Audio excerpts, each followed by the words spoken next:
তওবা করলে কি সব গুনাহ মাফ হয়? কখনো কি এমন হয়েছে রাতের গভীরে একা বসে তুমি তোমার অতীতের কথা ভেবেছো? হয়তো এমন কিছু গুনাহ আছে যেগুলো কাউকে বলতে পারো না। হয়তো এমন কিছু ভুল আছে যেগুলো মনে পড়লেই বুকটা ভারী হয়ে যায়। আর তখন তোমার মনে একটি প্রশ্ন জাগে, আল্লাহ কি আমাকে ক্ষমা করবেন? এত গুনাহ করার পরও কি আমার জন্য ক্ষমা আছে? তওবা করলে কি সত্যিই সব গুনাহ মাফ হয়? যদি আজ তোমার মনেও এই প্রশ্ন থাকে, তাহলে এই ভিডিওটি তোমার জন্য। মানুষ ভুল করে, এটাই মানুষের স্বভাব। আদম আলাইহিস সালাম ভুল করেছিলেন, আমরা সবাই ভুল করি। কেউ চোখের গুনাহ করে, কেউ জিহ্বার, কেউ হৃদয়ের, কেউ এমন গুনাহ করে যেটা সে নিজেও কাউকে বলতে পারে না।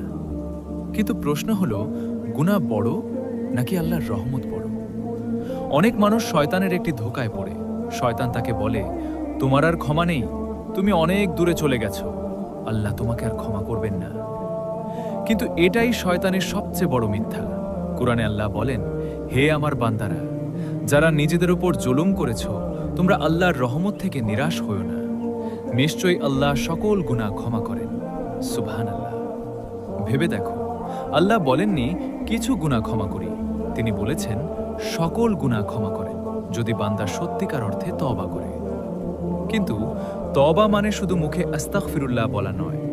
সত্যিকারের তওবার কিছু শর্ত আছে। প্রথম শর্ত, গুনাহের জন্য আন্তরিক অনুশোচনা। দ্বিতীয় শর্ত, সঙ্গে সঙ্গে সেই গুনাহ ছেড়ে দেওয়া। তৃতীয় শর্ত, পুনরায় সেই গুনাহে ফিরে না যাওয়ার দৃঢ় সংকল্প করা। যদি কারো হক নষ্ট করে থাকো, তাহলে সেই হক ফিরিয়ে দিতে হবে, ক্ষমা চাইতে হবে। ভাবো, একজন মানুষ জীবনে 30 বছর গুনাহে কাটিয়েছে, নামাজ পড়েনি, হারাম কাজে জড়িয়েছে, আল্লাহকে ভুলে থেকেছে। একদিন তার হৃদয়ে পরিবর্তন আসে, সে কান্না করে, সিজদায় পড়ে যায় আর বলে, হে আল্লাহ, আমি ফিরে এসেছি। তুমি কি জানো, আল্লাহ এমন বান্দার তওবায় খুশি হন, এতটাই খুশি হন যেমন মরুভূমিতে হারিয়ে যাওয়া উট ফিরে পেলে একজন মানুষ খুশি হয়। এ কথা রাসূল সাল্লাল্লাহু আলাইহি ওয়াসাল্লাম আমাদের জানিয়েছেন। তোমার গুনাহ পাহাড় সম হলেও আল্লাহর রহমত আকাশের চেয়েও বড়। তোমার অতীত যত অন্ধকারই হোক, আল্লাহর ক্ষমা তার চেয়েও উজ্জ্বল। সমস্যা গুনাহে না, সমস্যা হলো তওবা না করা। কারণ যে বান্দা তওবা করে, সে আল্লাহর দিকে ফিরে আসে, আর যে ফিরে আসে, আল্লাহ তাকে ফিরিয়ে দেন না। কিন্তু একটি বিষয় মনে রাখতে হবে, কেউ যদি ইচ্ছাকৃতভাবে ভাবে এখন গুনাহ করি, পরে তওবা করে নিব, তাহলে এটা খুব ভয়ঙ্কর চিন্তা। কারণ কেউ জানে না তার মৃত্যু কখন আসবে, কেউ জানে না সে তওবার সুযোগ পাবে কিনা। বন্ধু, হয়তো আজ তোমার হৃদয় ভারী, হয়তো তুমি তোমার অতীতের কারণে ভেঙে পড়েছ, হয়তো তুমি ভাবছো আমার জন্য আর কোনো আশা নেই। কিন্তু শোনো, যতক্ষণ তোমার শ্বাস চলছে, ততক্ষণ তোমার জন্য তওবার দরজা খোলা।